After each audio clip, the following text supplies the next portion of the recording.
Bonjour à tous, aujourd'hui nous travaillons 2 Samuel, chapitre 7, les versets 8 à 16. Vas-y, nous t'écoutons, tu nous lis le verset 8.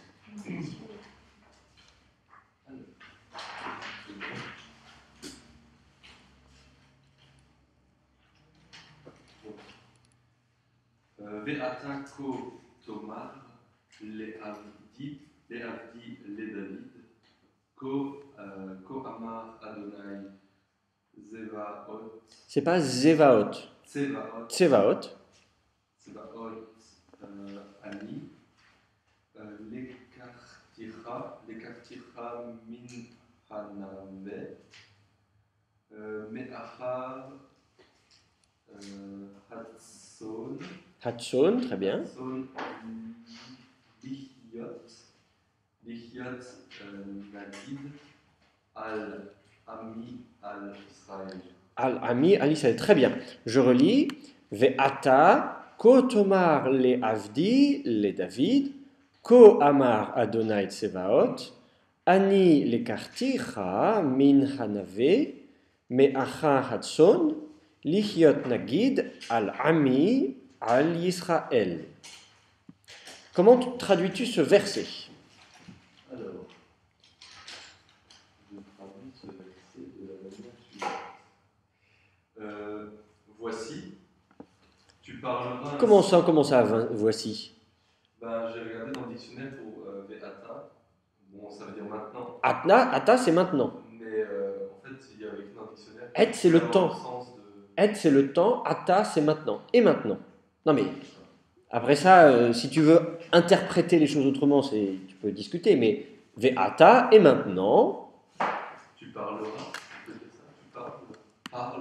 Parle, Tomar, tu diras, ou tu dis, ou tout simplement tu diras. Mais il y a le ko aussi. Tu diras. Ko Tomar. Parlera ainsi. Voilà, ainsi tu diras, ou tu diras ainsi, les Avdi, les David. À mon serviteur David. À mon serviteur, à David. C'est pas à mon serviteur David. C'est pas les David Avdi, c'est les Avdi, les David, à mon serviteur, à David. Il s'agit bien de la même personne, on est bien d'accord. Mais il y a 2 fois la préposition lamed. D'ailleurs, tu as une petite note de bas de page dans l'apparat critique de la BHS, petite note A, et on vous dit que quelques manuscrits commencent par... Est-ce que vous voyez la note dans votre apparat critique? Par un dalet. Donc, autrement dit, ces manuscrits-là n'ont pas le lamed qui précède. Autrement dit, ils n'ont pas les Avdi, les David, ils ont les Avdi David. À mon serviteur David. Et on vous dit, voir la Septante, moins quelques manuscrits, voire aussi le syriaque. Voilà. Donc, effectivement, est-ce qu'il faut dire les Avdi, les David ou les Avdi David? C'est une question il y a des variantes dans les manuscrits. Est-ce que c'est à mon serviteur David ou à mon serviteur, virgule, à David? Je peux comprendre que certains aient trouvé que le deuxième lamed était redondant, et même pire que le deuxième lamed pouvait prêter à confusion. On pourrait dire ainsi tu diras à mon serviteur, à David, comme si à mon serviteur d'une part, et d'autre part à David, autrement dit, David ne serait pas mon serviteur, il y aurait donc 2 interlocuteurs. Il faut parler d'une part à un serviteur dont on ne connaît pas le nom, et d'autre part à David. Donc, je peux comprendre que certains scribes se soient dit, oulala, ce deuxième lamed, il est problématique, je vais l'enlever. Mais je ne pense pas que le lamed ait été introduit de façon secondaire, mais bon, c'est mon opinion. Quand vous ferez la critique textuelle, vous serez amené à discuter en disant qu'est-ce qui est arrivé en premier, est-ce que le lamed était primitif et ensuite on l'a supprimé et pourquoi, ou est-ce qu'au contraire le lamed n'était pas là au départ et quelqu'un l'a ajouté et pourquoi. Donc tout ce travail-là, c'est le travail de critique textuelle. Donc quand vous ferez ce travail dans votre exégèse, vous pourrez discuter, éventuellement avoir votre opinion. Alors on continue. Donc mon serviteur à David, Ko Amar, c'est ainsi parle. Ainsi dit, Adonai. Bon après j'ai eu quelques difficultés, donc moi, j'ai commencé par Ani. Oui, mais et Tsevaot alors? Tsevaot, c'est désarmé. Oui, c'est ça. Tsevaot, c'est le pluriel de tsava. Tsava, c'est une armée. C'est voilà, un groupe d'hommes en armes. Et donc, ce sont les armées. Alors, lesquelles? Est-ce que c'est des armées humaines? Est-ce que c'est des armées divines? Les armées. Hein? C'est mes armées. Alors, attends, non, non. Et là, au-dessus de Tsevaot, tu as le petit Zakef. Au-dessus, c'est les deux petits points. Les deux petits points au-dessus qui sont les accents. Oui, je vois. Et ce sont les accents qui servent à ponctuer le texte. Vous n'êtes pas obligé de regarder tous les accents du texte hébreu, mais quand même, certains doivent vous aider à ponctuer le texte et vous aider dans la traduction. Il y a bien sûr l'atnar, qui est au milieu du verset, et le silouk, qui est tout à la fin du verset. Le silouk, il est complété par le sof pasouk. Donc la fin du verset, vous la voyez bien, il y a le sof pasouk avec le silouk, vous avez de quoi voir la fin du verset. Le milieu du verset, qui n'est pas toujours, quand je dis un milieu, c'est pas forcément le milieu strict, oui. Qu'est-ce qui est là, pardon, j'arrive pas à prendre ça. Le Le silouk est à la fin du verset, c'est le petit trait vertical sous Yisraël. Sous le Aleph de Yisraël, il y a un petit trait vertical. Ce petit trait, c'est le silouk. C'est l'accent qui est sur le dernier mot du verset. Et vous avez le sof pasouk, les deux points à la fin du verset qui vous indiquent que c'est la fin du verset. Donc la fin du verset, c'est assez facile à déterminer. Vous avez le sof pasouk, les deux points, et puis avant le silouk. Le milieu du verset, c'est sous tson. Hatson, vous avez sous le tsadé, le petit chevron, qui vous dit, qui s'appelle un atnar, et c'est la fin qui vous indique la fin de la moitié du verset. Alors, quand je dis moitié, ce ne sont pas deux moitiés égales. Il ne s'agit pas de couper le verset, on ne compte pas le nombre de mots, il s'agit d'avoir deux unités de sens. Je dis une première chose et je dis une deuxième. Donc ça, c'est la césure majeure en milieu de verset. Et puis après ça, vous avez des ponctuations mineures, ce qu'on appelle des pauses mineures, qui sont constituées de 1, 2 ou 3 petits points au-dessus des mots. Et là, c'est intéressant parce que vous les repérez bien, ils sont cette fois-ci au-dessus des mots. Par exemple, au-dessus de les David, vous avez un Revia. Quand vous avez Ve'ata Kotomar les Avdi les David, et au-dessus de David, vous avez un petit point qui peut avoir la forme d'un losange, ça s'appelle un Revia. Et là, ça veut dire que c'est une virgule. Virgule, point, virgule, deux points, quelque chose comme ça. Ensuite, vous avez Kohamar Adonai Tsevaot, et là, vous avez deux petits points qui correspondent là encore à une ponctuation. Et vous pourriez aussi avoir trois petits points, mais on ne les a pas, ça s'appelle un ségolta. C'est comme un ségol, mais symétrique, que vous avez retourné pour mettre au-dessus du mot. Là, j'en vois pas dans le verset ni les suivants. Si on en trouve un tout à l'heure, je vous le signalerai. Mais donc, quand vous analysez votre verset, ça vous aide à savoir, ça va correspondre à la ponctuation française, virgule, point, virgule, deux points. Là, par exemple, Ve'ata, Kotomar, les Avdi, les David, et maintenant, ainsi tu diras à mon serviteur, à David, deux points. En français, ça va correspondre à deux points, ouvrez les guillemets, et c'est indiqué par un Rvia. Ensuite, Kohamar Adonai Tsevaot, ainsi dit le Seigneur des armées, et là, vous avez de nouveau une pause. Deux points, ouvrez les guillemets.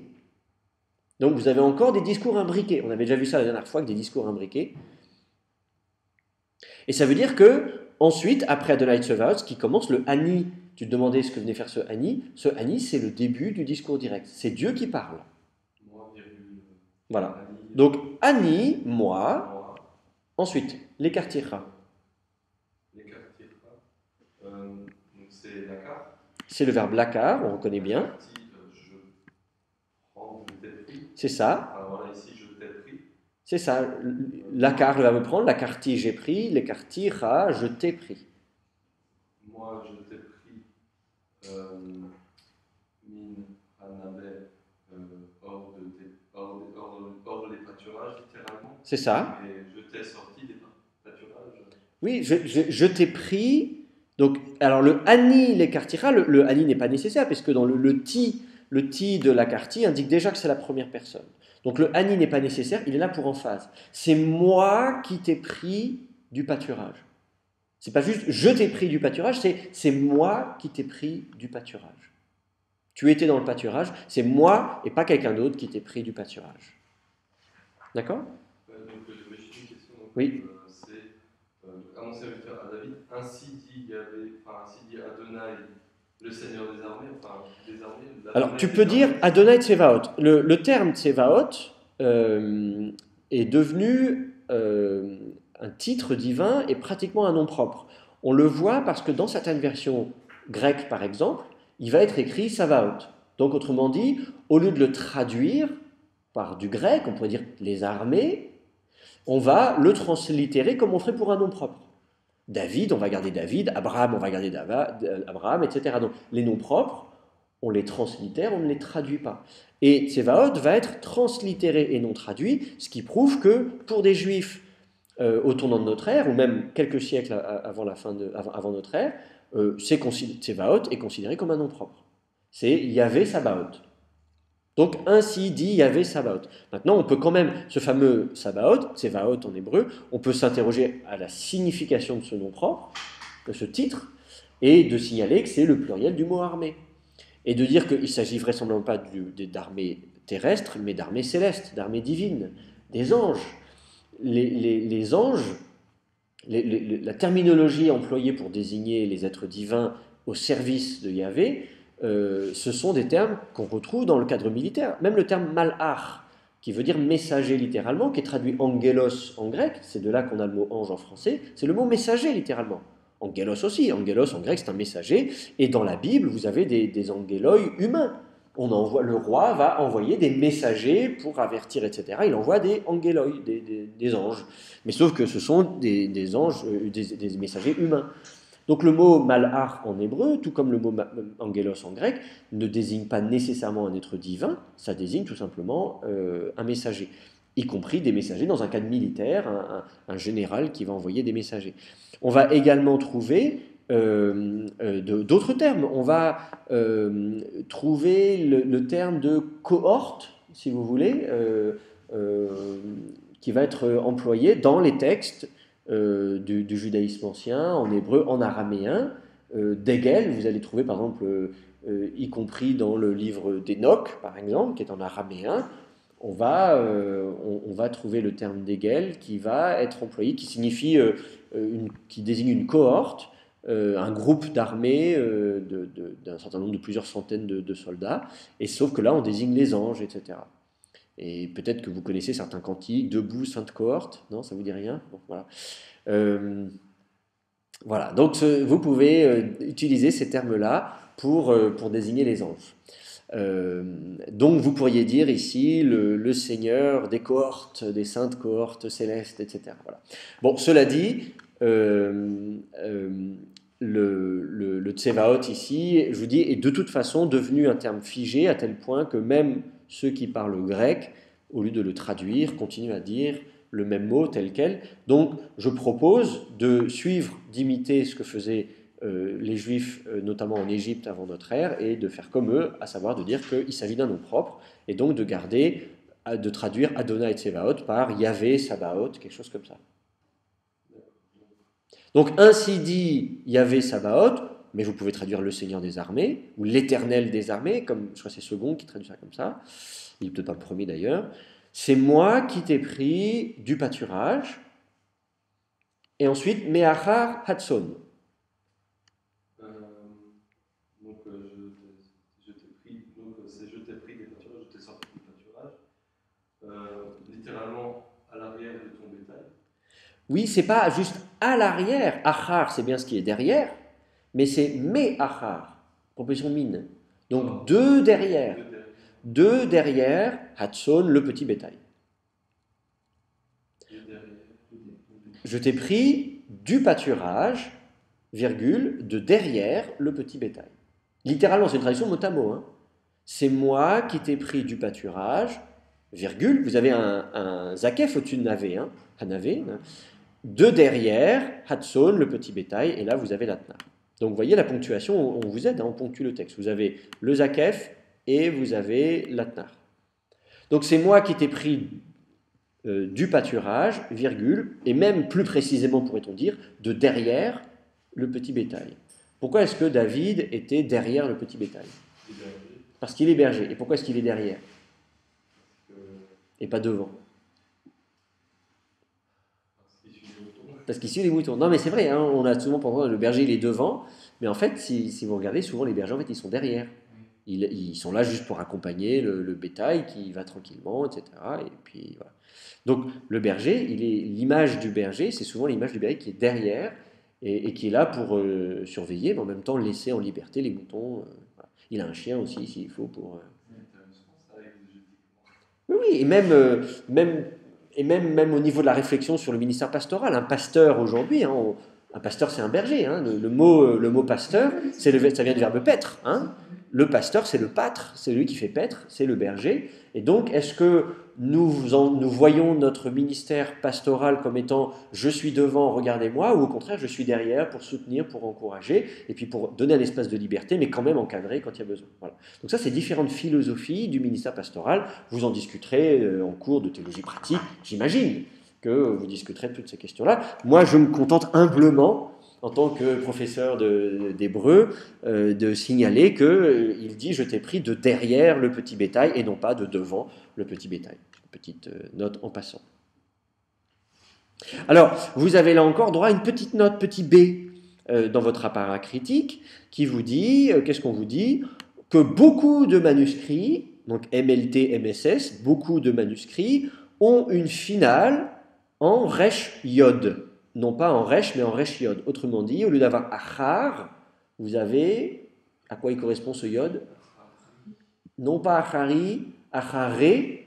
En fait, la préposition derrière est souvent une préposition qui est au pluriel.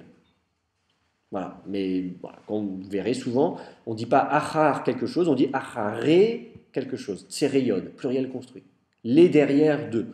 Donc, voilà, c'est des variantes de langue. Voilà, donc c'est une petite note comme ça. Donc, le tson, vous avez l'atnar, vous êtes arrivé à la moitié de votre verset, vous êtes content, vous pouvez souffler. Mais c'est pas fini, vous avez ensuite la deuxième moitié du verset, c'est bien gentil, c'est moi qui t'ai pris du pâturage de derrière le petit bétail, et ensuite on reprend. Lihiot nagid, alors ça veut dire quoi ça? Pour que tu sois. Alors, pour que tu sois, lihiot, comment vous analysez ça? Donc, c'est pas un participe. Lihiot, est-ce que quelqu'un a une idée? C'est l'infinitif construit de quel verbe? Du verbe haya, très bien. Donc n'oubliez pas, quand vous avez un verbe troisième faible, je reprends l'exemple du verbe bana, la racine bana c'est bet nun yod, n'est-ce pas? Bana, la racine en fait c'est une troisième faible.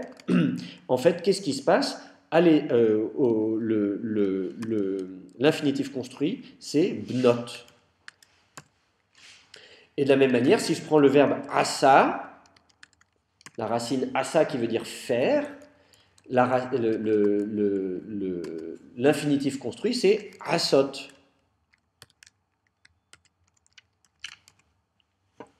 On va dire pour bâtir, livnot, la asot, pour faire. Et enfin, pareil, si vous avez le verbe être, haya, qui est en fait un verbe troisième faible, eh bien en fait vous allez avoir hiot tout simplement. Donc lihiot.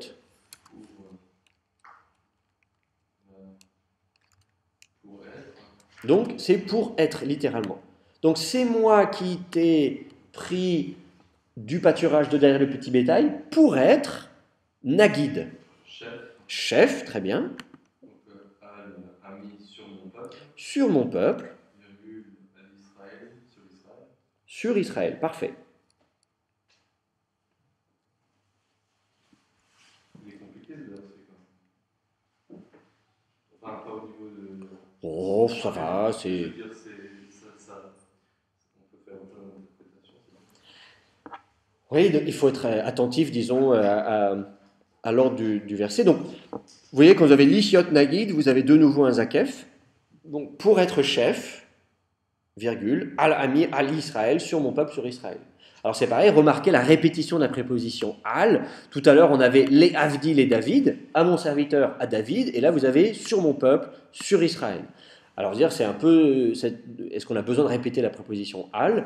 Non, on n'a pas besoin. D'ailleurs, la petite note E, dans votre appareil critique, vous donne le signe supérieur dit que ça disparaît. Donc ça disparaît dans des manuscrits et on vous dit voir le syriaque, certains manuscrits du Targum et la Vulgate. Voilà. Donc on vous dit, ah oui, la proposition al, elle est absente de certains témoins, mais en même temps, à mon avis, c'est pour emphase. Al-Ami, Al-Israël. D'ailleurs, l'ensemble de la préposition, du syntagme Al-Ami sur mon peuple, vous avez une petite D là, vous voyez, la note D qui est en encadrement. Vous avez un D avant Al et un D après Ami. Donc, ça veut dire que l'expression dans son ensemble, vous avez une petite note en bas de page qui vous dit que tout ça, ça disparaît dans certains manuscrits grecs. D'accord ? Vous avez ça donc dans certains manuscrits grecs, notamment, en fait c'est grec avec l'exposant O, vous voyez l'exposant O, qui vous dit que c'est Origène. C'est le texte grec tel que l'a recensé Origène. Dans la recension d'Origène, vous n'avez pas le Al-Ami. Autrement dit, c'est pour être chef sur Israël. Il n'y a pas besoin de dire sur mon peuple. C'est pour être chef sur Israël, point. Alors que là, le texte massorétique vous dit pour être chef sur mon peuple, virgule, sur Israël. On parle bien de la même chose. Il ne s'agit pas d'être chef sur mon peuple d'une part, et de l'autre sur Israël qui ne serait pas mon peuple. Il s'agit bien sûr d'une apposition. Avez-vous des questions sur ce verset? Non? Bon, parfait. Oui, hein? Je peux continuer? Mais non, il faut laisser la parole à quelqu'un d'autre, voyons. Qui veut nous lire le verset 9? Vas-y.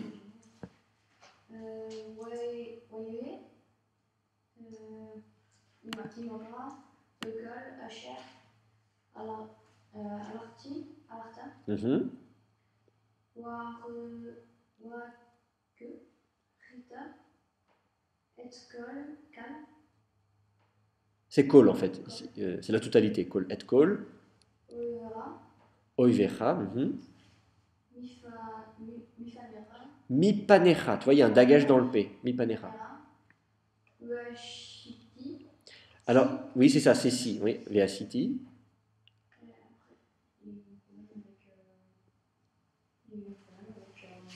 Ton texte, d'accord. Alors, qu'est-ce qui manque?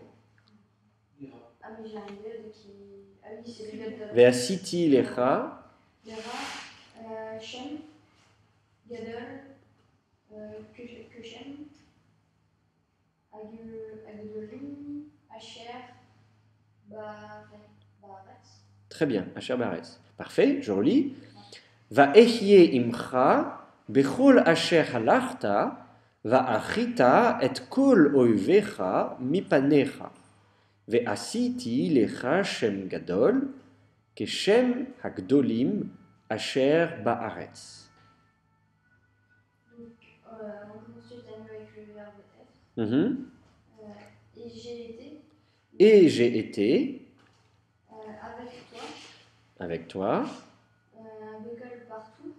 Ou alors dans tout. C'est ça, dans tout ou partout. Après, Asher, j'ai traduit partout. Oui, c'est ça, c'est soit dans tout ce que tu as marché, mais donc ce que tu as marché, ce que tu as traversé, c'est les lieux. Donc, soit tu peux dire partout où tu es allé, quelque chose comme ça. Partout où tu es allé, tout simplement. Le verbe alar, qui veut dire aller, tout simplement. On a le verbe karat. Moi, j'ai peut-être un peu fort, j'ai mis exterminer. Oui, alors karat, littéralement, c'est couper. Donc tu peux couper des... Moi je me souviens que j'apprenais ça en pensant des carottes, des carottes, je coupe des carottes. Bon, enfin bref. Mais c'est des moyens mnémotechniques pour apprendre du vocabulaire, hein, faut pas rire. Mais voilà, littéralement c'est couper, retrancher. Voilà. Donc exterminer, il y a d'autres termes pour exterminer, comme faire périr, faire disparaître, etc. Je préfère que tu traduises par couper ou retrancher. Donc j'ai coupé, comme tous, ou tout.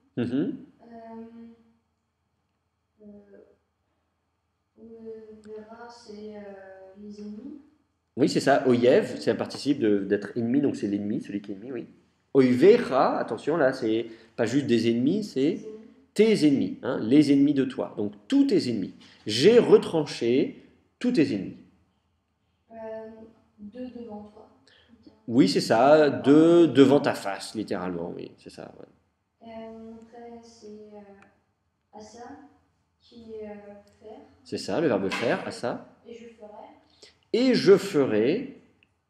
Pour toi ou à toi. Oui. Un nom grand, comme le nom des grands qui, après, le verbe être, qui sont sur la terre. C'est ça, voilà. Qui sont sur terre, sur la terre. Voilà.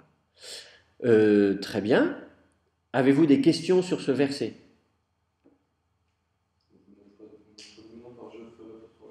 Alors, je ferai pour toi un nom, ou est-ce qu'on dit j'ai fait pour toi un nom?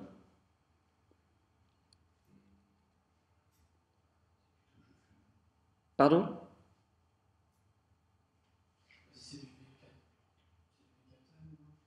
Alors c'est ça la question, c'est est-ce que c'est du vécatal ou pas? Si c'est du vécatal, à ce moment-là, on a une succession d'événements dans le futur. Je vais faire ceci, je vais faire cela, puis je ferai ceci, puis je ferai cela. Donc là, il y a une ambiguïté. Il y a une ambiguïté sur le... Est-ce que c'est du catal ou du vécatal? On peut plutôt traduire par du vécatal, effectivement,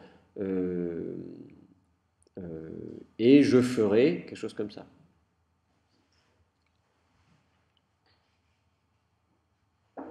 Mais en même temps, il n'y a pas l'accent ne descend pas. Veasiti.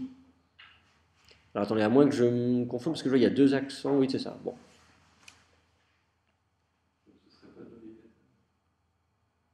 C'est pas nécessaire. Alors l'accent ne descend pas toujours. Le problème du vécatal, c'est que l'accent ne descend pas toujours. Vous avez parfois des cas où c'est manifestement du vécatal, mais l'accent n'est pas descendu. Après, c'est parce que tout est au passé. Oui, mais sauf qu'avant, on a du vayiktol. Voilà. Donc avant, on a du vayiktol. Va ehye, c'est du vayiktol. Vous remarquez que pour une fois, ehye, vous n'avez pas la forme brève. Normalement, le vayiktol, vous avez un yiktol court. Est-ce qu'on peut le déterminer par rapport à ce qui va se passer après dans le contexte, en fait, le problème, c'est ça, c'est que, en fait, si vous regardez la structure du passage, Dieu commence par rappeler ce qu'il a fait. Voilà ce que j'ai fait pour toi et voilà ce que je vais faire pour toi. Et la question, c'est à partir de quel moment on bascule du voilà ce que j'ai fait et voilà ce que je vais faire. Si vous voulez concrètement, vous avez quand même un vayiktol au début, va ehye, et puis ensuite vous avez va achrita, vous avez encore un vayiktol, sauf que vous avez un a paragogique quand même. Hein. C'est achrit, c'est pas juste achrit, c'est achrita. Mais le a ne prend pas l'accent. Alors on ne sait pas si c'est un a du volitif, hein, je veux retrancher tes ennemis, ou est-ce que c'est et j'ai retranché, hein, j'ai été avec toi partout où tu es allé, et j'ai retranché tous tes ennemis. Si c'est du vayiktol, il faut traduire par un passé, une succession d'événements dans le passé. Si vous dites ah mais je vois le a paragogique, donc pour moi c'est un a volitif, donc à ce moment-là ça ne doit pas être un vav consécutif. Sauf que le vav devant, c'est pas ve achrita, c'est pas un shfa sous le vav, c'est un kametz. Et donc si vous vocalisez le va avec un kametz, c'est parce que c'est un vayiktol. Donc pour les massorettes, en dépit du fait que vous avez le a à la fin, ce a paragogique à la fin, ça reste néanmoins un vayiktol. Mais vous pourriez remettre en question la vocalisation des massorettes en disant mais je ne vocalise pas va achrita, c'est-à-dire qu'un vayiktol, je vocalise ve achrita. Et je veux retrancher tous tes ennemis. Je veux le faire, donc je vais le faire. Maintenant, dans le contexte, on a plutôt l'impression effectivement que Dieu fait le bilan de tout ce qu'il a fait pour lui. Je t'ai choisi, j'ai été avec toi, j'ai retranché tous tes ennemis. Voilà, il fait la liste de tout ce qui s'est passé. On fait le bilan de la carrière de David. Et c'est vrai qu'on est dans 2 Samuel au chapitre 7, et que dans 2 Samuel au chapitre 7, ça y est, David a pris la couronne non seulement sur Hébron et sur la Judée, mais sur tout Israël. Il a établi sa capitale à Jérusalem. Voilà, il est à l'apogée de sa carrière. C'est l'apogée de sa carrière, ça y est, maintenant, il est tranquille. Donc les massorettes, je comprends que les massorettes disent, mais non, en fait, Dieu fait le bilan de ce qu'il a fait, et donc il faut traduire par un passé, j'ai retranché tous tes ennemis. Voilà. Et ensuite se pose la question, si effectivement vous avez des vayiktol, le fait qu'ensuite, avec Ve'asiti, vous n'ayez plus un Vayectol, ça invite à basculer, de dire je bascule sur voilà ce que j'ai fait, Vayectol, Vayectol, Vayectol, et maintenant voilà ce que je vais faire, Vekatal, Vekatal, Vekatal. Donc, et je ferai pour toi un nom grand. C'est ce qu'on peut traduire ça comme ça. Et voilà ce que je vais faire. Mais vous pourriez, malgré tout, dire désolé, mais pour moi c'est un katal, je ne crois pas que ce soit un vekatal, je ne crois pas que ce soit du futur, c'est et j'ai fait pour toi un nom grand. Et par ailleurs, alors il faut justifier, mais alors oui, mais alors si c'est bien du passé, pourquoi c'est pas du vayectol? Alors il faut soit revenir en arrière, j'avais fait pour toi un nom grand. Voilà. Par ailleurs, j'ai fait. C'est-à-dire que ce n'est pas une succession chronologique, indépendamment du fait que j'ai retranché tous tes ennemis, indépendamment de tout ça, par ailleurs, j'ai fait pour toi un nom grand. Voilà. Donc tout ça, ça fait partie de la discussion sur votre interprétation de ces versets. Mais on voit qu'il peut y avoir une certaine ambiguïté. On peut discuter de la vocalisation massorétique, on peut discuter de l'interprétation de ces versets, et notamment de la temporalité. Et je vous dis, c'est le problème du fait qu'en hébreu, souvent la temporalité, elle n'est pas claire. On ne vous dit pas, ça c'est présent, ça c'est futur, ça c'est passé. Et vous pouvez avoir des versets où il y a vraiment une ambiguïté. Et vous pouvez discuter du coup. Voilà. Vous pouvez discuter de tout ça. Donc, admettons qu'on traduise un futur. Je ferai pour toi un nom grand comme le nom des grands. Donc, les grands ici, c'est un adjectif, mais c'est un adjectif substantivé. Les grands, ce sont les nobles, les personnes qui sont importantes, comme on dit encore en français aujourd'hui, les grands de ce monde. Ce sont les personnes grandes, les hommes grands. Donc, comme le nom des hommes grands qui sont sur la terre. Avez-vous d'autres questions sur ce verset? Non? C'est bon pour vous? Alors, on continue. Verset 10. Qui nous lit le verset 10?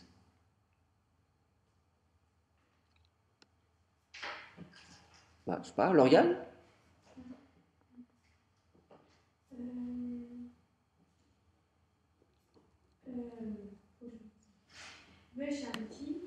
Alors, c'est pas Shamti, c'est Samti. Oui, le point est à gauche. Makom, le Ami, le Israël, ou Unta'ativ, Besharan, Tachotav, Velo,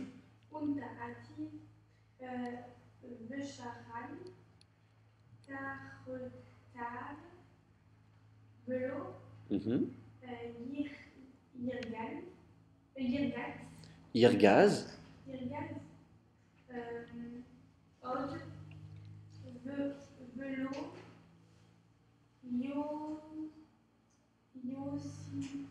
Velo, Yosifu, c'est ça. Bené, Avla, le Anoto, Kaacher,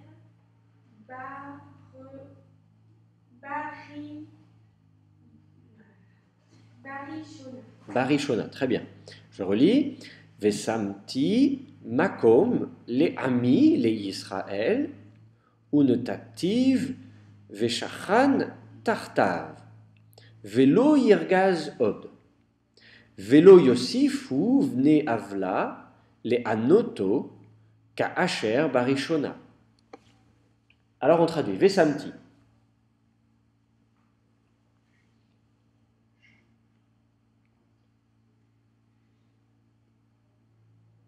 Alors, samti. Samti, samta, sam, sama, non? Placer, poser. Donc, c'est le verbe sim, placer, poser. Samti, je pose. Et là, c'est du vekatal. Donc, c'est pas simplement je place ou je pose, c'est et alors je placerai. Alors je poserai, j'établirai. Ici, les massorètes nous indiquent le vekatal en faisant descendre l'accent. Vous voyez bien qu'on ne dit pas samti, mais on dit samti. Vous avez l'accent sous le tav. Samti. Donc, et je placerai. Alors, je placerai. Je placerai alors makom. C'est pas ce lieu, c'est un lieu, tout simplement. Je placerai alors un lieu. Les Ami, les Israël.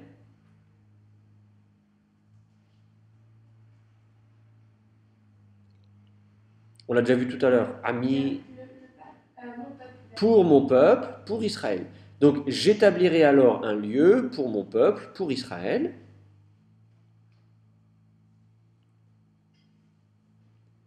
Ou ne t'active.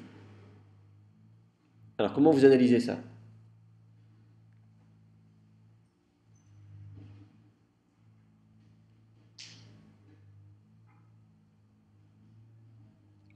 Moi, je dirais que c'est le verbe nata.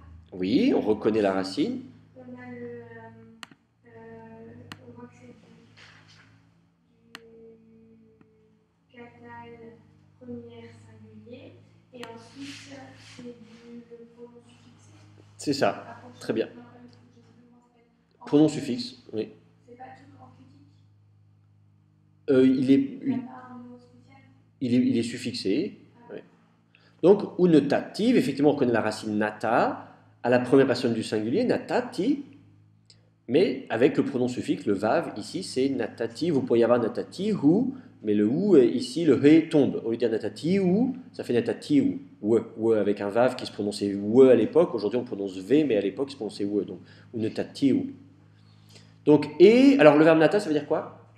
Planter. Donc, et j'ai planté, sauf que là, vous pouvez en déduire que c'est encore un vav consécutif, non pas et j'ai planté, c'est et je le planterai. Donc, j'établirai un lieu pour mon peuple, pour Israël, et je le planterai. Alors, c'est figuré, quand on plante une fleur ou un arbre, etc., ça veut dire qu'on va l'enraciner, si vous voulez, on va l'établir de façon durable. Et donc, de la même manière qu'on va planter une fleur ou un arbuste, eh bien, Dieu va planter Israël dans ce lieu, dans le lieu qu'il établira. Ensuite, Veshachan Tartav.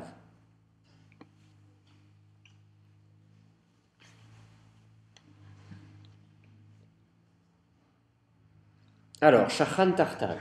Il faut préparer vos textes. Hein. Vous ne pouvez pas venir comme ça les mains dans les poches, sauf si vous êtes très fort. Mais si vous ne travaillez pas vous-même les textes, vous serez à la ramasse quand vous passerez les examens. Ne croyez pas qu'en apprenant par cœur, vous avez je ne sais pas combien de textes à préparer pour votre examen de LS6. Vous ne pouvez pas tous les connaître par cœur, machin. En plus, on va vous poser des questions, on va vous dire oui, mais ça c'est quoi et ça c'est quoi. Si vous n'avez pas fait vous-même le travail, vous vous ramasserez. Donc, pensez à préparer en amont, vous avez la liste des textes à préparer, donc faites-le pour venir préparer, comme ça on discute uniquement des difficultés que vous avez rencontrées. Donc le verbe shachan, c'est quoi le verbe shachan? C'est le verbe demeurer. Donc ve shachan, c'est encore un vécatal, et il demeurera tartav. Hein? Sous lui littéralement. Hein? Tachat, c'est ce qui est en dessous. Tachat, c'est ce qui est en dessous, donc c'est littéralement dessous de lui. Il demeurera le dessous de lui, donc le dessous de lui, c'est en dessous de lui, si vous voulez. Il demeurera en dessous de lui ou sous lui. Donc le lieu en question, il est, si on se met sous ce lieu, c'est non pas qu'on va habiter, on va pas être troglodyte, hein, mais c'est que le lieu est vraiment pas simplement, il y a vraiment tout un environnement, y compris un abri. Je m'abrite sous quelque chose. Donc il y a vraiment cette idée de, je serai environné par ce lieu, cette présence divine que Dieu aura choisie. Ensuite, Velo Yirgaz Od.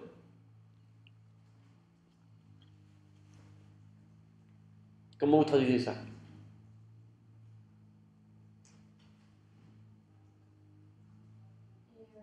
Velo, c'est la négation. La négation.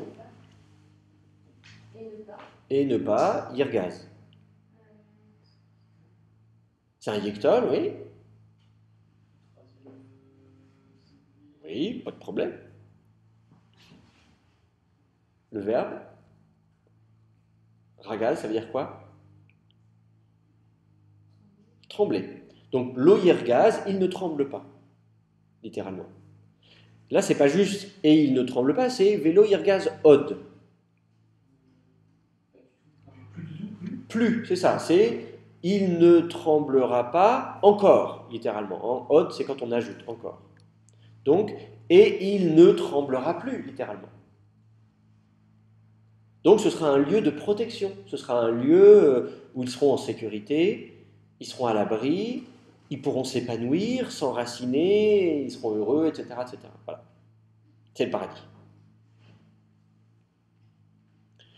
Sur le haut, vous avez l'Atnar. Vous pouvez ensuite reprendre votre lecture, la deuxième partie du verset. Vélo Yosifu. Comment vous traduisez ça?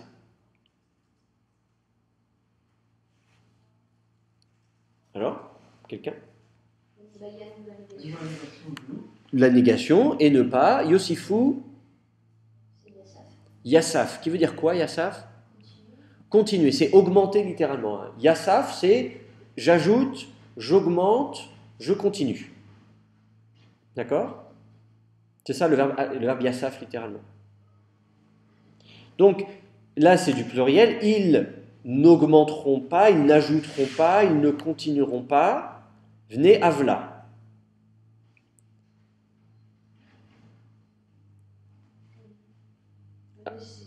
Les fils d'eux, oui, venez avla.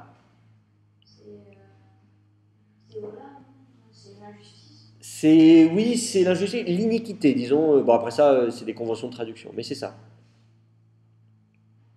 C'est l'injustice, le mal, l'iniquité, etc. Donc, les fils d'iniquité, littéralement. C'est une expression, je vous avais dit fils d'eux en hébreu. Quand vous avez l'expression fils d'eux, c'est toujours une façon d'indiquer que quelqu'un appartient à un groupe. On peut dire que voilà, Noé était fils de 600 ans lorsque le déluge est venu. Il était fils de 600 ans, ça ne veut pas dire que son père avait 600 ans, ça veut dire que lui-même était âgé de 600 ans. Et quand je suis fils de quelque chose, j'appartiens au groupe qui est qualifié par. C'est une étiquette, un libellé si vous voulez. Donc si je suis fils d'iniquité, ça veut dire que je suis quelqu'un qui est caractérisé par l'iniquité. Donc fils de, c'est une façon de caractériser les gens, de donner des informations sur les gens. Il y a dans la Bible les bnei mavet, les fils de mort. Les fils de mort sont ceux qui sont caractérisés par la mort. Alors, pas ceux qui sont morts, parce qu'ils disent au contraire, mais c'est ceux qui vont par exemple donner la mort, ou ceux qui méritent la mort.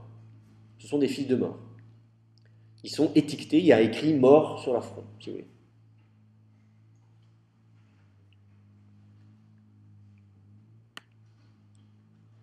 Donc, les fils d'iniquité, autrement dit, littéralement, c'est-à-dire, ça correspond à ceux qui commettent l'iniquité, ceux qui sont caractérisés par l'iniquité, ceux qui sont remplis d'iniquité, ne continueront pas, le Yosifu, et ensuite, le complément, les Anoto. Les Anoto, comment vous analysez ça?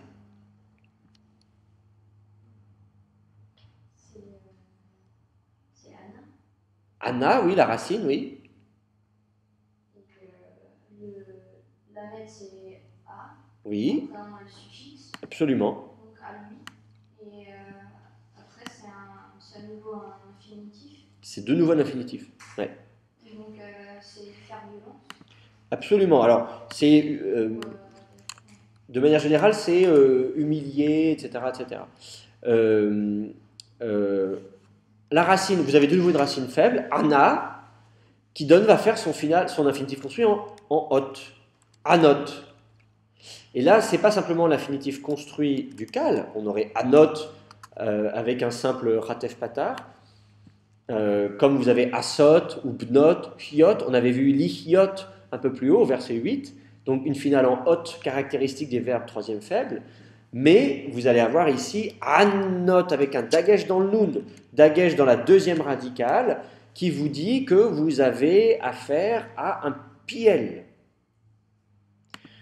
Donc, vous avez affaire à un piel, les annoto. Et donc, le piel va être factitif. J'humilie quelqu'un, j'opprime quelqu'un. Vous voyez, opprimer, c'est bien, comme traduction.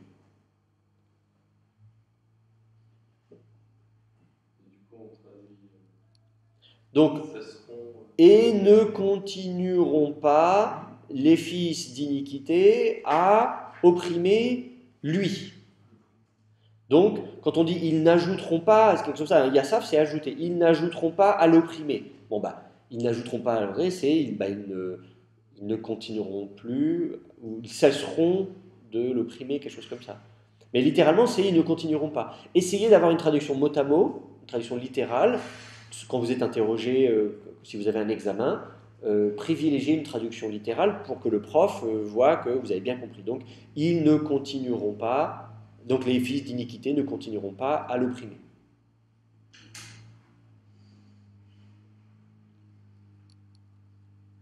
C'est pour ça qu'ils ne trembleront plus, c'est pour ça qu'ils seront en paix, c'est pour ça qu'ils seront enracinés, qu'ils seront tranquilles et tout ira bien pour eux. Donc, les fils d'iniquité ne continueront pas à l'opprimer, qu'à Asher Barishona.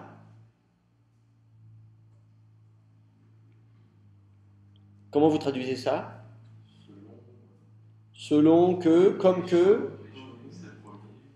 Ouais, Rishon, on reconnaît. C'est la première, comme que dans la première, littéralement. Alors, comme que dans la première. Alors, vous savez que souvent vous avez des propositions non verbales en hébreu, il faut suppléer le verbe être. Donc, comme que c'était le cas, ou quelque chose comme ça, c'était dans la première, comme c'était dans la première quoi? La première fois, ou quelque chose comme ça. Hein, quand vous avez au début Bereshit, au commencement, c'est la première fois le premier temps, la première époque, comme quand on dit autrefois en français. Quand je dis autrefois, c'est jadis, c'est voilà, il y a longtemps, à l'époque, etc. Donc, vous pouvez traduire comme c'était la première fois, ou comme ils l'ont fait la première fois, ou comme ils le firent jadis. Ah, ça peut faire une belle traduction. Donc, ils cesseront, les fils d'iniquité ne continueront plus à l'opprimer comme c'était le cas la première fois, ou comme ils le firent jadis. Vous comprenez le sens? Ça va pour vous? Ok.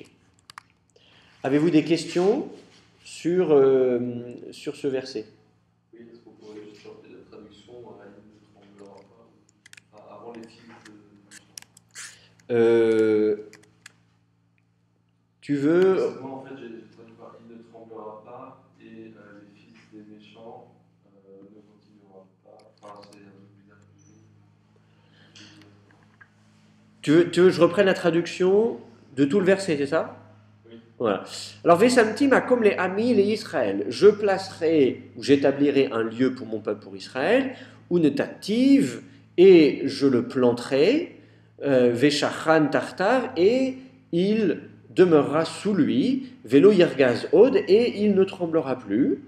Velo Yosifu Vneavla Leanoto, et les fils d'iniquité ne continueront pas à l'opprimer, Ka'asher Barishona, comme ils l'ont fait la première fois, comme ils le faisaient jadis.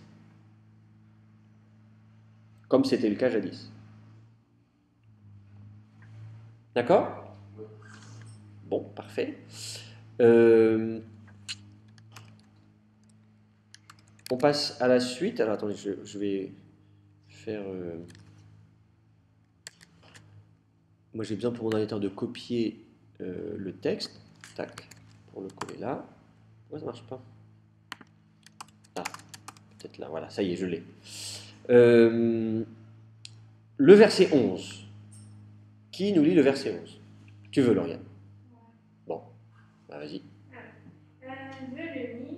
Alors c'est où, regarde au début. Ouais, c'est bien la conjonction vav, mais là elle est vocalisée où?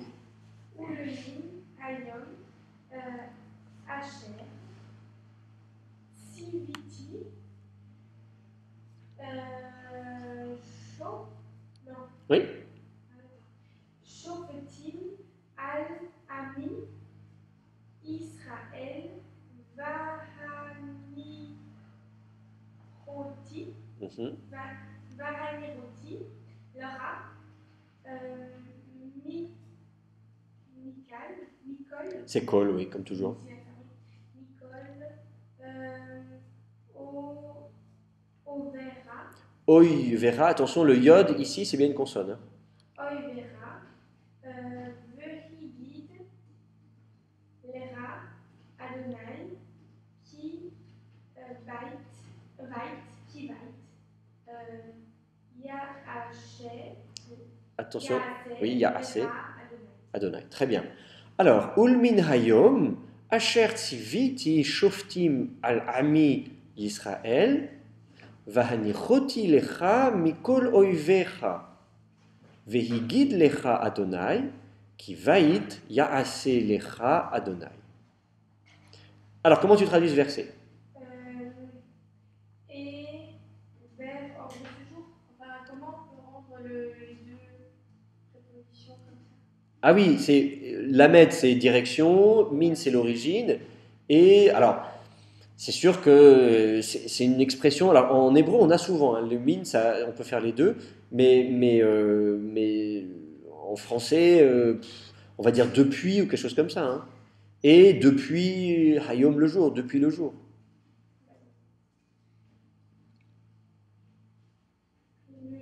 Et depuis le jour, c'est là on avait avant. Ispa. Attends, on est tué où là? Où le Mi- Ah mince, je me suis trompée. Oui. Sifti. Siviti. Donc, et depuis le jour, Asher, que, à propos duquel Siviti, qu'est-ce que c'est que ça? Quelqu'un? Siviti? Ça va, oui, qui veut dire ordonné. On l'a toujours au pied, hein, Siva. Siva, c'est donner un ordre. Donc, j'ai ordonné. Depuis le jour que j'ai commandé, j'ai ordonné, Shoftim. Alors, Shoftim, ça vous dit quelque chose? C'est les juges, des juges. Shofet, le verbe shafat veut dire juger. Shofet, c'est le participe actif, jugeant. Et au pluriel, shoftim, des jugeants. Des jugeants, ce sont des juges. C'est le nom du livre dans la Bible, hein, Shoftim, le livre des juges, Shoftim. Donc, depuis le jour où j'ai ordonné des juges, Al-Ami Yisraël. Bah ça devrait être facile maintenant, du coup. Hein? Sur mon peuple Israël. Donc là, on fait référence à l'époque des juges, justement. On est dans le livre de Samuel, entre Josué et la conquête de la terre promise et l'établissement de la royauté, il y a eu cette période des juges, où précisément, à la fin du livre des juges, on vous dit, à l'époque, il n'y avait pas de roi, chacun faisait ce qu'il voulait, c'était le bazar, etc. etc. Bon. Donc il y a bien cette période, là, on fait allusion à cette période, cette époque, la période des juges. Donc, depuis le jour où j'ai commandé des juges sur mon peuple Israël, Vahanichoti.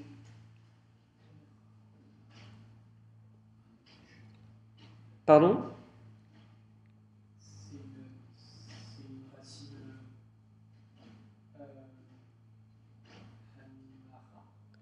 Alors non, c'est une racine concave. c'est une racine concave. Donc vous avez la racine Nouar, Nour. Pensez à Noé, le personnage de Noé qui s'appelle Noar. Noar, c'est la racine Nun Vavchet, d'accord? C'est la racine du repos. Vous avez une racine concave avec une préformante He devant. Donc, qu'est-ce que c'est que cette préformante He? Quel est le Shem qui a une préformante He? Ha. C'est le Ifil. Donc c'est du... Oui, d'accord, mais quel sens?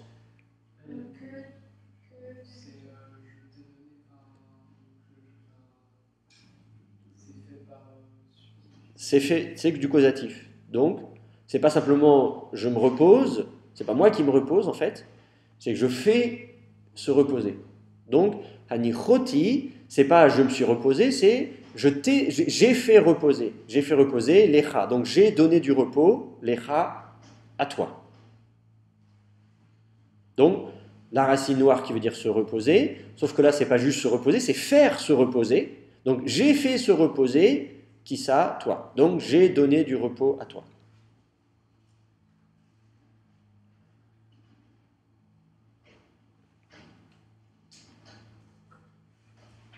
Donc et je t'ai donné du repos.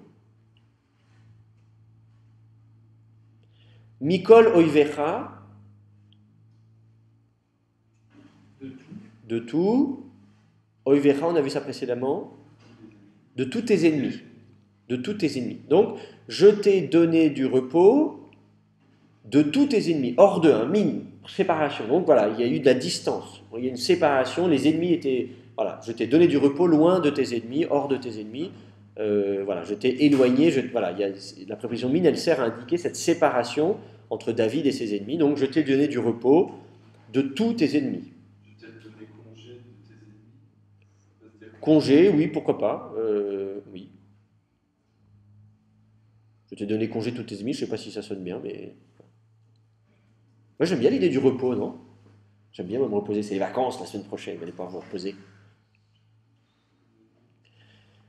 Donc, je t'ai donné du repos de tous tes ennemis, et là vous avez la tnar, oivecha. Bon, bah c'est parfait, on est content, on souffle un peu. Vehigid lecha Adonai. Alors, comment vous traduisez ça? Vehigid. Il guide. Ah, le nagid. Oui, oui, mais c'est pas là en l'occurrence, c'est pas le cas ici. Hein. C'est la racine nagad qui veut dire raconter, d'accord? C'est raconter ou annoncer de manière générale. J'annonce quelque chose. c'est comme les chefs arabes qui sont les chefs d'une tribu et qui donc racontent des choses comme ça. Probablement. Bon, Je- c'était aussi ceux qui racontent. C'est possible que ce soit le lien de la racine. Je ne me suis jamais posé la question en fait, mais pourquoi pas.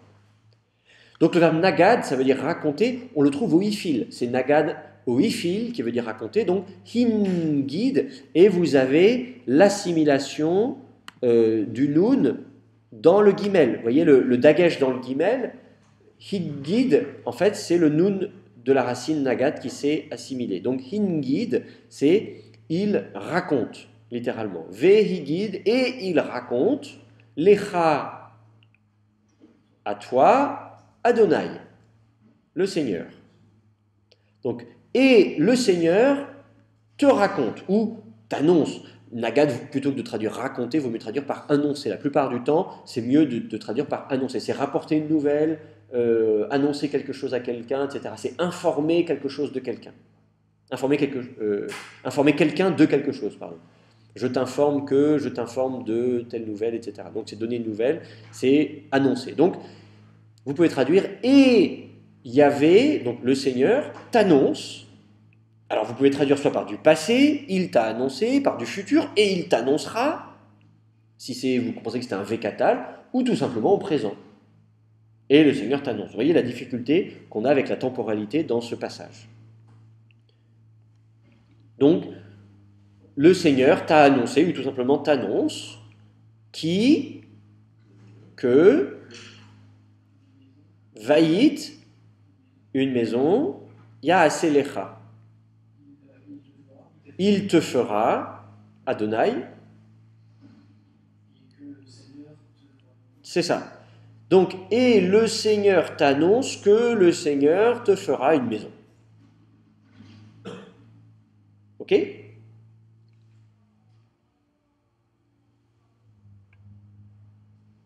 Donc là, on voit la transition entre le récapitulatif de tout ce que Dieu a fait, de ses promesses, etc., etc., etc., du lieu au verset 10, pardon, il a été question d'un lieu que Dieu va établir, ou a établi, si vous ne voulez pas lire un vav consécutif, comme les massorettes. Et donc, ce lieu, maintenant, on a le lieu de manière générale, qui est un lieu de repos, de tous les ennemis, un lieu où on peut s'établir, où on n'a pas peur que les fils d'iniquité viennent continuer à opprimer, etc. Et maintenant, il est question d'une maison. Baït, il est question d'une maison que Yahvé va faire à David. David, il a question du nom grand, un Shem Gadol, un nom grand, et maintenant une maison. Alors évidemment, à chaque fois, il s'agit d'une métonymie. Un nom grand, c'est une renommée. C'est quelqu'un qui est, voilà, le nom grand, c'est quelqu'un. Donc, le nom, c'est pas juste le nom qui est grand, hein, écrit en grosses lettres, mais c'est vraiment le sens de la renommée. Et là, la maison, alors là, on peut se poser la question, est-ce qu'il s'agit là encore, tiens, je vais te construire une maison, oh, regarde, elle est belle cette maison, ou bien est-ce que c'est la maison de manière générale qui est le lieu de pouvoir, la maison royale, c'est évidemment là où on règne, et c'est ceux qui l'occupent, et notamment la dynastie. Le mot baït a le sens de dynastie, parce que c'est là qui indique que le roi demeure avec ses enfants, et donc ses successeurs, etc. etc. Donc le mot baït, ici, est riche de sens, et dans ce passage, on va voir qu'il y a justement une polysémie de ce terme baït, on va le voir dans les versets qui suivent. Ça pourrait pas être aussi désigner le temple. Alors, justement, on va voir l'ambiguïté par rapport à ça. Parce que historiquement, ça serait bizarre de parler d'une grande dynastie pour David, que à part Salomon qui a. Ben non, justement. La dynastie de David, elle dure jusqu'à la destruction du temple au VIe siècle, jusqu'à Nabuchodonosor. Et même après, quand ils reviennent, le gouverneur en Judée est un descendant de David. Et on va attendre le Messie, qui doit être lui aussi un fils de David. Donc la dynastie de David est justement prévue pour être une dynastie éternelle. C'est ce qu'on va voir dans la suite du passage. Mais effectivement, le mot baït, comme tu dis, fait allusion au temple, c'est ce qu'on va voir aussi dans les versets qui suivent. C'est pour ça que je vous dis, c'est un passage qui est extrêmement important, c'est pour ça qu'on vous demande de le travailler d'ailleurs. Donc il faut comprendre tous les enjeux théologiques derrière ce passage. Et d'ailleurs, de nos jours, c'est plus le cas. C'est-à-dire C'est plus les descendants de David, les présidents. Ils ne disent pas que des descendants. Ah, tu parles de l'État d'Israël aujourd'hui ? Est-ce que le président de l'État d'Israël aujourd'hui est descendant de David ? Je n'en suis pas sûr, je n'en sais rien. Mais ce qui est sûr, c'est que d'un point de vue religieux, on attend. Moi, vous allez à Jérusalem, il y a des affiches avec un rabbin, avec une longue barbe, et il y a marqué en gros au-dessus, Yehi HaMelech HaMashiach, que vive le roi, le Messie. Ah oui, bien sûr. Ah, si. Et il y en a plusieurs des Messies, disons dans certaines branches du judaïsme, il y a certains mouvements du judaïsme, un peu comme dans le protestantisme, il y a plein de branches différentes. Dans le judaïsme, il y a plein de branches différentes. Et notamment, il y a des branches qui croient que c'est tel rabbin, le Messie, d'autres qui disent mais non, c'est pas lui, c'est plutôt lui, etc., etc. Par exemple, un mouvement qui est très très en vogue et qui est venu jusqu'en France, c'est le mouvement des Nachman Meuman. De ceux qui croient que c'est Nachman Meuman. Si vous voulez la pause, je vous montrerai des vidéos, des clips avec de la musique électro, techno, Nachman Meuman. Je vous montrerai ça à la pause. Mais finissons d'abord le texte. Si vous êtes sage et si on a fini le texte, je vous montrerai tout là, vous allez voir, c'est intéressant. Des questions sur le verset 11 ? Non ? On fait le verset 12 ? Qui nous lit le verset 12 ? Alors, vas-y, on t'écoute. Qui Yimlo. Alors, c'est pas Yimlo. Yimléou. Quand tu as deux chevaux, le premier est toujours quiescent, le deuxième mobile. Donc Yimléou. Yamera. Veshachafta. Et Avotecha. Vahakimoti. Et Zachacha. Acharecha.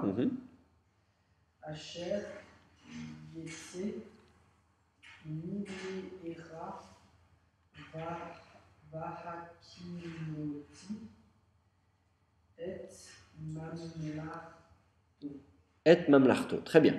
Alors je relis. Ki yimleu yamecha veshachafta et avotecha vehakimoti et zachacha acharecha asher yetse mimeecha vehachinoti et mamlarto. Alors on traduit. Yimleu, c'est un dictole troisième masculin pluriel. Ouais. D'un verbe mala. Oui, du verbe mala, très bien. Malé, en fait, en l'occurrence, la racine même lamed aleph, qui veut dire. Quelqu'un a trouvé? Ah non, c'est mal. Non. C'est la'ach, la racine. Oui, mal'ach, c'est la racine lamed aleph kaf. Le mal'ach. Non, mala, malé, c'est être plein. C'est la racine de la plénitude, comme pléro en grec. Non, vous connaissez pas.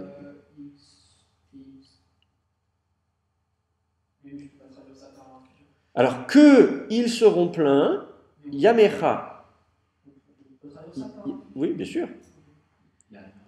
Tes jours. Donc, que seront pleins tes jours? Lorsque, vous savez que le qui au début, c'est que, c'est une proposition complétive, mais ça peut être parce que, lorsque, étant donné que, tout ce que vous voulez que. Donc là, en l'occurrence, c'est plutôt une proposition temporelle. Lorsque seront pleins tes jours, alors c'est-à-dire quoi que les jours sont pleins? Ben oui, c'est ça. On a rempli, ça y est, on a. Donc, voilà. Donc, lorsque tes jours seront pleins, lorsque tes jours seront achevés, pourrait-on dire, accomplis, Veshachafta.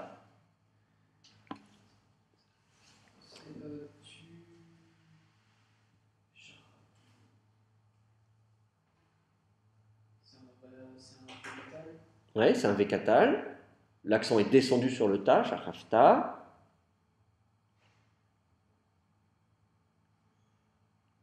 Shachav, le verbe shachav, ça veut dire quoi? Être couché, c'est ça. C'est la racine être couché, se coucher. Donc, et tu seras couché, ou tu te coucheras, et avotecha. Alors, le et ici, en fait, c'est la proposition avec. Vous savez qu'il y a une proposition et en hébreu, qui est comme la proposition im, qui est synonyme. Elle se distingue du et qui introduit l'objet direct, notamment quand vous avez des pronoms suffixes. On va dire etra, otra, pardon. Alors itra c'est avec toi, ou otra c'est toi quand c'est le COD. Donc vous avez et, la particule qui introduit le COD, et et qui est en fait la préposition avec, qui est synonyme de im. D'ailleurs, vous avez une petite note A, et vous allez voir la paracritique de votre BHS, et on vous dit que selon un certain monsieur de Rossi, il dit que beaucoup de manuscrits ont im plutôt que et. Je pense que s'ils ont mis ça entre guillemets, c'est parce que l'éditeur n'a pas pu le vérifier. Que lui, il n'a pas trouvé de manuscrit hébreu avec im, mais qu'il veut bien croire qu'il y a des manuscrits qui ont im pour justement éviter l'ambiguïté. Veshachafta im avotecha, avec tes pères. Mais c'est la proposition et, donc qui est synonyme. Donc tu te coucheras avec tes pères, avotecha. Vahakimoti. Le verbe koum, on reconnaît effectivement la racine concave, koum, avec une préformante he. C'est donc du ifil. Comme on avait hanichoti, regardez au verset 11, hanichoti, hakimoti. C'est exactement la même forme.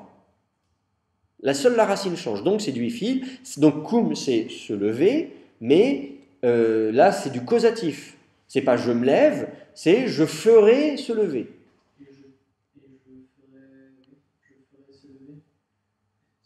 Edzar. Qu'est-ce que c'est que ça? Edzar. Zera, c'est la postérité. En fait, littéralement, Zera, c'est la semence. D'accord? La racine Zara, c'est la racine de la semence. Le verbe qui veut dire ensemencer, quand je vais ensemencer un champ, ou Zera, c'est le substantif qui veut dire la semence. D'accord? Et c'est utilisé, la semence d'une plante, c'est aussi la semence d'un être humain. Donc, au sens littéral du terme, la semence d'un être humain, c'est la semence, la graine. La traduction de zéra en grec, c'est sperma en grec, c'est là qu'on a sperme et spermatozoïde en français. Donc, c'est le spermatozoïde, c'est l'œuf, c'est la progéniture. Et de façon générale, la postérité. Donc, ta postérité, ta descendance. Donc, on traduit zéra de façon métonymique, comme désignant de manière générale la postérité. Littéralement, c'est ta semence. Donc, je ferai se lever ta semence, donc je ferai se lever, je ferai se dresser ta postérité. Acharecha.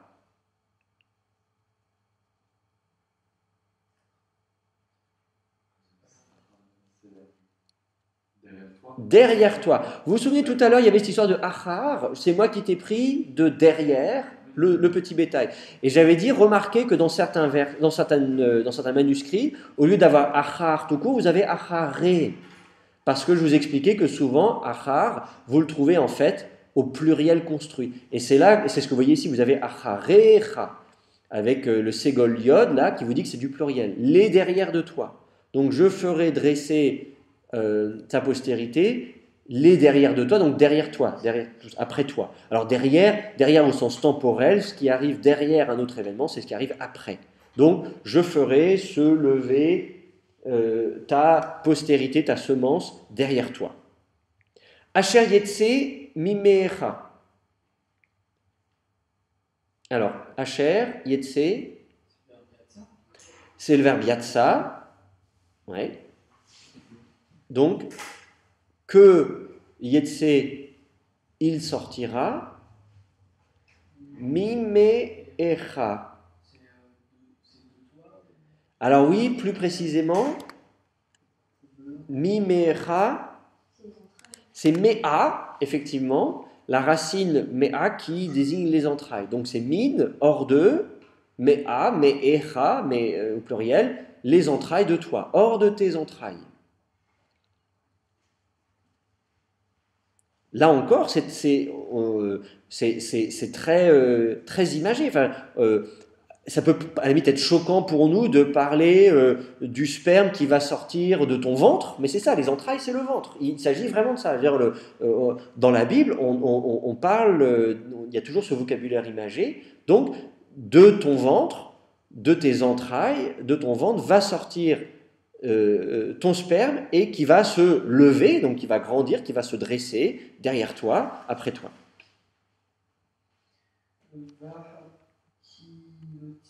C'est de nouveau la même forme de Hishi. Mais exactement, décidément. Avec la racine Kun, en l'occurrence, comme Kum, c'est Kun. Et Kun, qu'est-ce que ça veut dire que Kun? Qu'est-ce que quelqu'un connaît ce terme? C'est être ferme, c'est ça. La racine Kun, c'est la racine de la fermeté. Quelque chose qui est ferme, qui est solide, qui est stable. Et donc, là, cette fois-ci, c'est encore du ifil, c'est pas moi qui suis ferme, c'est moi qui renferme, donc qui affermit. Donc, j'affermirai. Il y a l'adjectif au nifal, le participe nifal, c'est nachon. Et nachon, c'est utilisé encore en hébreu moderne. Nachon, ça veut dire oui, c'est ferme, c'est sûr. Quand on dit oui, c'est certain. Voilà. Donc, j'affermirai et mamlarto.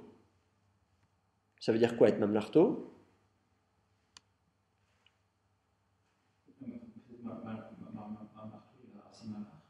Vous reconnaissez la racine malar qui veut dire régner, très bien. Mais là, c'est mamlart plus o.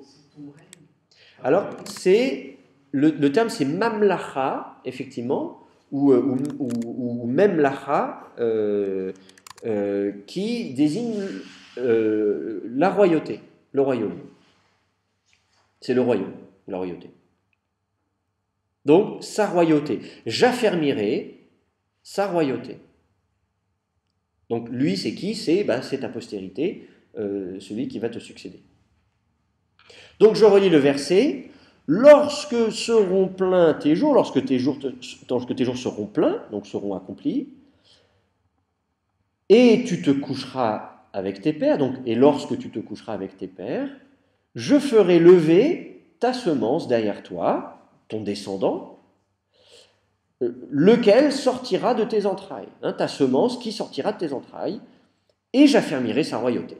Donc, Dieu promet à David qu'une fois que David sera mort, celui qui sera sur le trône, celui qui régnera sur Israël, sera le fils de David. C'est son fils, sa semence, qui lui succédera, et Dieu sera là pour veiller à ce que sa royauté soit affermie. C'est toujours un moment délicat. La mort du roi, c'est toujours à ce moment-là qu'il y a des coups d'État, et des gens qui revendiquent, etc., etc. Et donc Dieu fait cette promesse à David, lorsque tu mourras, et que tu te coucheras avec tes pères, je veillerai à ce que ce soit ton fils qui te succède sur le trône. Oui? Vas-y.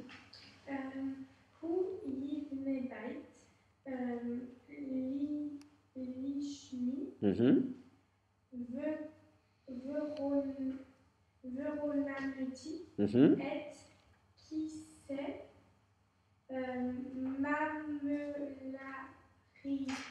Il n'y a pas ri, hein, c'est pas rito. Non. Oui? Oui. Mais j'ai entendu un i tout à l'heure. Mamlarto. Ad olam. Très bien. Hu yivne bait lishmi vechonanti et kise mamlarto ad olam. Alors, comment on traduit ça? Hu, Il. lui, yivne. C'est construire, bâtir. Donc lui bâtit, ou bâtira en l'occurrence, on est en train de parler de ce qui va se passer après la mort de David. Donc je vous propose de traduire au futur. Lui bâtira, mais yivne c'est déjà il bâtira. Donc le hu ici est emphatique. C'est lui qui bâtira. C'est pas quelqu'un d'autre, hein. C'est lui qui bâtira. Baït, une maison, c'est lui qui bâtira une maison lishmi. Lishmi, Shmi, Shem, pour mon nom. Voilà. C'est lui qui bâtira une maison pour mon nom. Et là, il y a de nouveau cette histoire de maison dont on parlait tout à l'heure. Et tu te demandais, mais est-ce que c'est pas le temple? Là, il s'agit du temple. C'est Yahvé qui parle. Il dit à David, ton successeur, ton fils régnera après toi. Et c'est lui, ton fils, qui me bâtira à moi, le Seigneur, une maison pour mon nom. Donc, la maison de Dieu, c'est le temple. Ensuite, Vechonanti. Comment vous traduisez ça? Ah, c'est un peu compliqué hein, comme verbe. Si, bien sûr, c'est tout. Alors, on a de nouveau la racine kun, donc qui veut dire affermir, mais cette fois-ci, d'un seul coup, on a deux fois le nun. Autrement dit, on a une racine géminée. Donc on a une sorte de verbe kanad, qui est en fait une sorte de variante du verbe kun. C'est le fameux polel.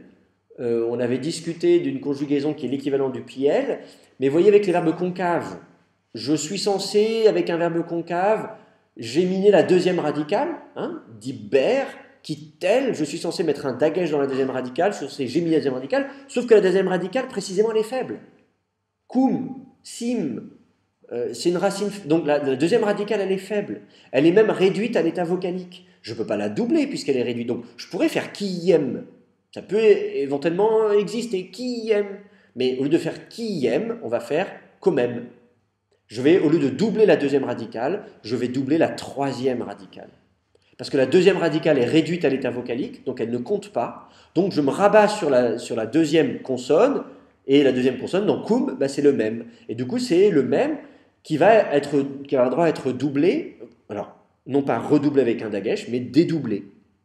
Donc vous allez avoir deux fois le komem, konen, donc konanti, komamti.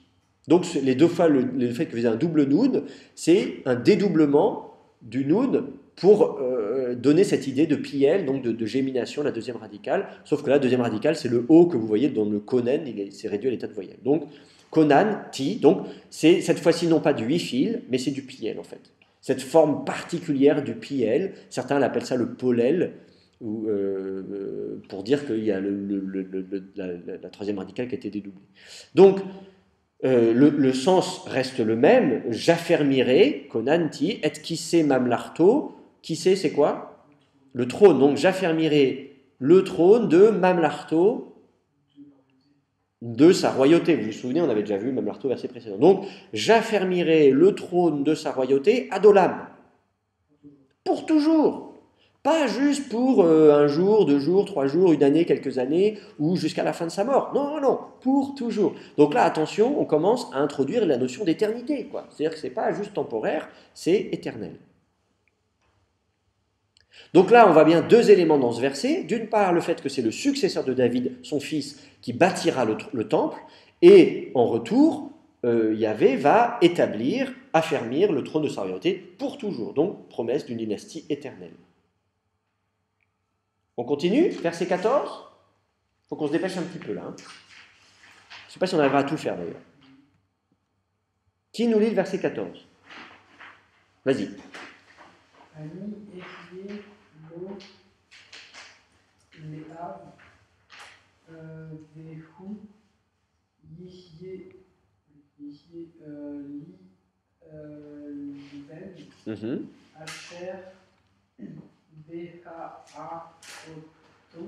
Alors le vav que tu vois après le ayin, il est consonantique parce que le ayin lui-même a une voyelle, un khatef patar. Tu vois, ha'a, le ayin a une voyelle, c'est un khatef patar, donc le vav qui suit, c'est pas une mater lectionis, c'est une consonne. Vav qui est elle-même dotée d'une voyelle O. Ha'avoto.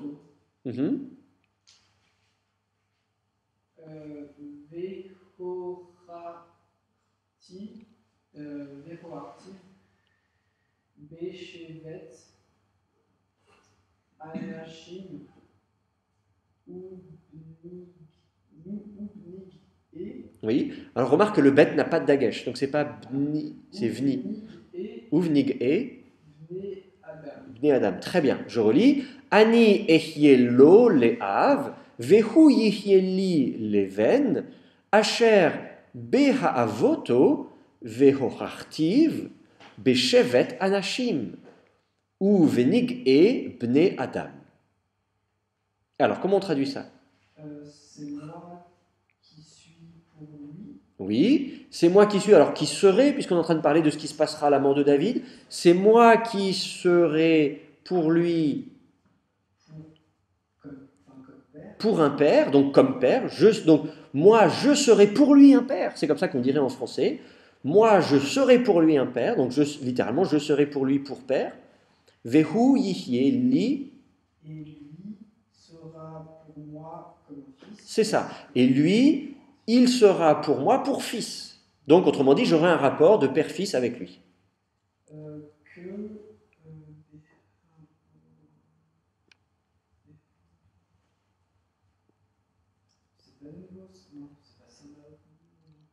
Alors, Asher, que Beha'avoto. Comment vous analysez ça? Bon, préposition bête. La préformante. Hmm? Après, il y a la préformante. Ouais. Le he qui est une préformante. Ensuite, avot. Qu'est-ce que c'est que ça, avot? Quelqu'un a une idée? C'est Ava, non? Oui, absolument. C'est la même racine que avon quand on parle des fautes, etc., etc. C'est le verbe ava qui veut dire c'est le fait d'agir mal, de faire le mal, de commettre une faute ou une iniquité. Donc c'est l'infinitif construit. Le verbe ava, c'est un troisième faible comme bana, bnot, asot, hiot, avot. C'est un verbe troisième faible, donc dans le mal agir de lui, littéralement. Et dans le mal agir de lui, donc, et lorsqu'il agira mal,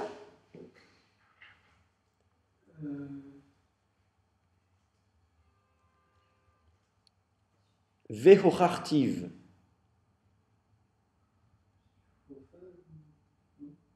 Alors, hochartiv. C'est un verbe. Alors en fait, non, le fait que tu aies ho au début, là, quand tu vois. Le he est bien sûr une préformante, c'est la préformante du ifil, mais pourquoi on n'a pas hi-chartiv? Quels sont les verbes où la préformante du ifil a une voyelle o? C'est ça, exactement, verbe à première faible. Les verbes à première faible, première iode, en fait, sont des verbes à première vave. Les lamed iode sont pour la plupart des lamed vav. Yashav, en fait, c'est washav. Et donc, à ce moment-là, dès que vous êtes au nifal ou au ifil, vous retrouvez le o.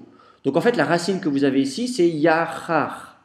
C'est yod, kaf, chet, en sachant que le yod initial, en fait, c'est un vav primitif. Mais dans votre dictionnaire, vous ne le trouverez pas à vav, kaf, chet, vous le trouverez à yod, kaf, rer, yachar. Et on vous dit que c'est le verbe châtier ou ifil.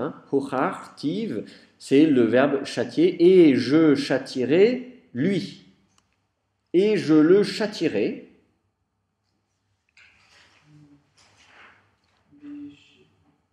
Beshevet anashim. Alors, qu'est-ce que c'est que ça? Beshevet anashim. Le chevet, c'est un bâton. Un bâton. Shevet, c'est un bâton. Comme un bâton de berger, etc. C'est un shevet. Donc, avec bâton, un bâton, anashim. Anashim, vous ne connaissez pas anashim? C'est les hommes, au pluriel. Anashim. Avec un bâton des hommes. Une expression, un bâton d'homme. Alors là, il y a effectivement une difficulté exégétique. Qu'est-ce que ça veut dire? Qu'est-ce que c'est que ce bâton d'homme? Est-ce que c'est un bâton humain? Est-ce que c'est un bâton constitué d'hommes? Donc les hommes seront mon bâton. Dieu fait ça hein, dans Isaïe, béni soit le roi d'Assyrie, le bâton de ma colère, etc. Donc Dieu utilise les êtres humains pour châtier d'autres êtres humains. Ou est-ce que c'est le bâton qu'on utilise pour les êtres humains? Voyez, vous avez un état construit, une sorte de génitif. Est-ce que c'est un génitif subjectif ou un génitif objectif ou un génitif, etc. Vous avez plusieurs cas, donc c'est comme le même problème qu'en grec. Est-ce que c'est un bâton, c'est-à-dire des hommes? Est-ce que c'est un bâton constitué d'hommes? Ou est-ce que c'est le bâton qu'on utilise pour des hommes ou que des hommes utilisent? Donc, tout est possible. C'est des questions d'exégèse après. Pardon? C'est ce que je dis, voilà, c'est une des possibilités, c'est de dire les bâtons, c'est-à-dire des hommes, constitués d'hommes. Voilà. Ça, c'est un choix d'exégèse, etc. Donc, toutes les interprétations sont possibles. À vous de défendre votre interprétation. Vous pouvez, pour chaque interprétation, dire le pour, le contre, est-ce qu'il y a des parallèles dans la Bible, est-ce que ça fait un sens dans le contexte, etc., etc. Regardez comment ça a été traduit dans les versions anciennes, etc., etc. C'est là que vous êtes en plein dans l'exégèse. Mais là, la NBS traduit bizarrement. Traduit comment? Je le châtierai avec la verge des hommes. Avec la verge des hommes? Ben non, concrètement, elle ne fait pas de choix. Un bâton, une verge, c'est un bâton, donc avec le bâton des hommes. Alors, moi, je ne sais pas ce que le traducteur a pensé. Justement, la NBS est neutre. Elle dit, bah, voilà, moi, je ne tranche pas la question. Avec un bâton humain, avec un bâton d'homme. Mais si vous traduisez pas avec un bâton d'homme, bah, vous ne tranchez pas. Vous préservez en français l'ambiguïté de l'hébreu. Vous dites, bah, l'hébreu est ambigu, ma traduction elle aussi est ambiguë, c'est voulu. Et ensuite, vous faites votre commentaire, vous discutez, qu'est-ce que ça peut vouloir dire, etc. etc. Ensuite, ou venig'e bne Adam. Alors, venig'e, donc ou ve, vous reconnaissez, et avec, donc avec un bâton d'homme, et avec, nig'e, vous marquez le pluriel construit, les quelque chose de, bne Adam. Alors, bne Adam, c'est quoi bne Adam? Les fils d'Adam. Donc les fils d'êtres humains. Littéralement, Adam, c'est donc des fils d'humains. Donc ce sont des êtres humains. Donc vous avez les Anashim d'un côté, vous avez les Bnei Adam de l'autre, vous avez évidemment un parallèle. C'est l'exemple typique d'un parallèle. Vous avez Anashim et Bnei Adam qui sont parallèles, n'est-ce pas? Et du coup, vous avez Shevet qui va être parallèle à Nig'e. Et puis vous avez même la préposition bet dans les deux cas. Vous voyez, vous avez bet, préposition bet, shevet parallèle à nig'e, anashim parallèle à bnei adam. Vous avez une construction parallèle, simple, courante en hébreu. Donc vous pouvez déjà anticiper que nig'e, ça doit vouloir dire quelque chose parallèle à bâton. Et en fait, nig'e, vous cherchez dans la Bible la racine naga, et la racine naga, elle veut dire frapper.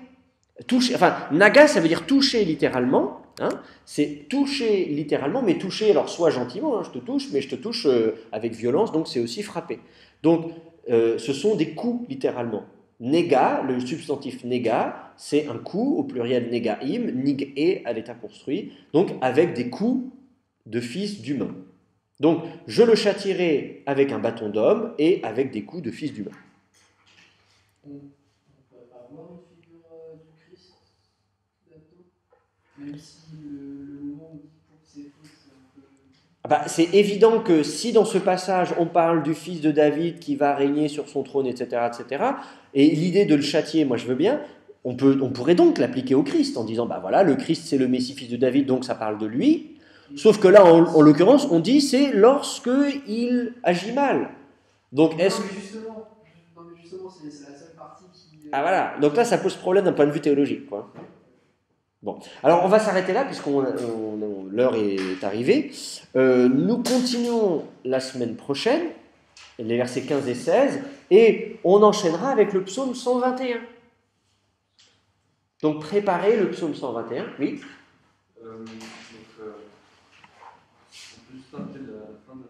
Alors, je peux rappeler la traduction rapidement du verset 14. Alors, Ani ehielo le'av, moi je serai pour lui un père. Vehu yihieli leven, et lui sera pour moi un fils. Asher beha avoto, lorsque il agira mal, littéralement dans son mal agir.